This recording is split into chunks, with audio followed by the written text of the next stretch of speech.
முன்னொரு காலத்துல மதுரை ஆண்ட மலையத்துவாஜ பாண்டிய மன்னனுக்கும் அவரோட மனைவிக்கும் எல்லாமே இருந்தும் ஒரே ஒரு கவலை தான். அது என்னன்னா புத்திர சோகம். தங்களுக்குன்னு வாரிசு இல்லாததை நினைச்சு கவலைப்பட்ட அந்த தம்பதி பார்வதி தேவியை நோக்கி தவம் இருந்து ஒரு குழந்தை வரம் கேட்கிறாங்க. அப்போது தீயிலிருந்து ஒரு சிறுமி தோன்றியதை பார்த்து மகிழ்ச்சி அடைந்த அந்த தம்பதி மீனை போல கண்கள் கொண்ட அந்த சிறுமிக்கு மீனாட்சின்னு பெயர் சூட்டி வளர்க்கிறாங்க.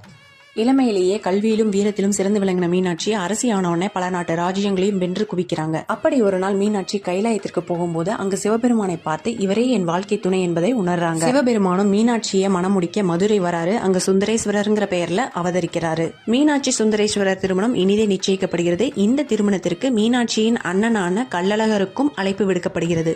மீனாட்சி திருக்கல்யாணம் கோலாகலமாக மக்கள் முன்னிலையில் இனிதே நடைபெறுகிறது. தன் தங்கையின் திருமணத்தில் கலந்து கொள்வதற்காக அழகர் கோவிலிலிருந்து கள்ளழகர் குதிரையில் பயணிக்கிறார். அவர் வைகை ஆற்றங்கரையை அடையும் பொழுது திருமணம் ஏற்கனவே நடந்தேறியது தெரிய வருகிறது.